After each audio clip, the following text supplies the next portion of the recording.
जो है वो जरूरी नहीं कि वो हो, और जो नहीं है वो हो भी सकता है। कुछ ऐसा ही मैसेज इस कहानी से हमें मिलने वाला है। नमस्कार, मेरा नाम है अमित वाधवा, कहानियों को आवाज देता हूं। एक बार की बात है, एक संत सुबह सुबह समुद्र तट पर भ्रमण कर रहे थे। समुद्र के तट पर उन्होंने देखा कि एक आदमी एक स्त्री की गोद में सर रख करके लेटा हुआ था और पास में ही एक शराब की खाली बोतल पड़ी हुई थी।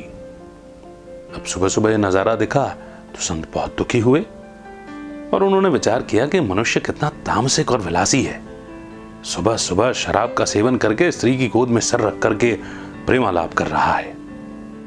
इतने में समुद्र से बचाओ बचाओ की आवाज आई। संत ने देखा कि एक मनुष्य समुद्र में डूब रहा है, मगर तैरना नहीं आने के कारण अब संत देखते रहने के अलावा कुछ कर नहीं सकते थे। मगर स्त्री की गोद में सिर रखकर सोया हुआ वो व्यक्ति उठा और उसने डूबने वाले को डूबने से बचाने के लिए पानी में छलांग लगा दी और थोड़ी देर में वो उस डूबने वाले को किनारे पर लेकर के आया और इसे बचा लिया। अब संत विचार में पड़ गए कि अब इस इंसान को अच्छा कहें या फिर भला कहें। वो उसके पास गए और बोले कि भाई, तुम कौन हो और यहां क्या कर रहे हो? तो उस व्यक्ति ने उत्तर दिया, महाराज, मैं एक मछुआरा हूं, मछली पकड़ने का काम करता हूं।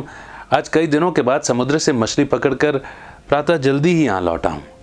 मेरी माँ मुझे लेने आई थी, वो चाहती थी कि मैं आया हूं तो मेरी थकान मिट जाए, तो वो घर से मेरे लिए नींबू पानी ले आई। अब घर में कोई दूसरा बर्तन नहीं था तो वो मदिरा की बोतल में ही ले आई। मैंने नींबू पानी पिया और कई दिनों की यात्रा से थका हुआ था, तो भोर के सुहावने वातावरण में नींबू पानी पीकर थकान कम करने के लिए माँ की गोद में सिर रखकर लेटा ही था कि नींद लग गई। ये सब सुनकर संत की आंखों में आंसू आ गए और उन्होंने सोचा कि मैं कितना पातक हूं कि जो देखा उसके बारे में मैंने गलत ही विचार कर लिया, जबकि वास्तविकता कितनी अलग थी। बस यही है कि जो हम देखते हैं जरूरी नहीं कि वो सच ही दिखाई देता हो या हम उसका सच पकड़ सकें, क्योंकि हमने देखा और विचार चलाया, जबकि उस बात का दूसरा पहलू भी हो सकता है। इसीलिए ही शुरू में कहा कि जो है वो जरूरी नहीं कि वो हो, और जो नहीं है वो हो भी सकता है। तो कुल मिलाकर के इस छोटी सी कहानी का मैसेज ये है कि हम बहुत जल्दी जजमेंटल हो जाते हैं, जज करने लगते हैं। हमारे जहन में, हमारे दिमाग में जो अनुभव बसे हुए हैं, उन्हीं के आधार पर बस हमने निर्णय लिया, जज किया और थोप दिया। थोप ऐसे दिया कि अपनी समझ से हमने ये राय बना ली कि ये तो ऐसा ही है या ये तो वैसा ही है, जबकि हमने सिर्फ एक छोटा सा सीन देखा है। उस बड़े मेगा सीरियल की पूरी कहानी तो हमें पता ही नहीं है। एक कड़ी देखी और उस हिसाब से निर्णय ले लिया, और यही करने से रिश्ते बनने के बजाय बिगड़ते चले जाते हैं। मेगा सीरियल्स का भी यही हाल है। आधी अधूरी बात जान करके वो शक, शंकाएं, षड्यंत्र ही रचते रहते हैं। इसीलिए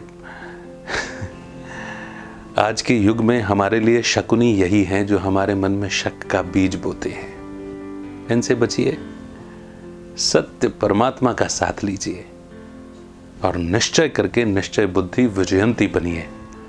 रिश्तों में हार्मनी बनाए रखना भी जीत की निशानी है। एक कहानी और कई संदेश, है ना? आपको इस कहानी की कौन सी बात सबसे अच्छी लगी, मैसेज करके जरूर बताइए, अच्छा लगेगा।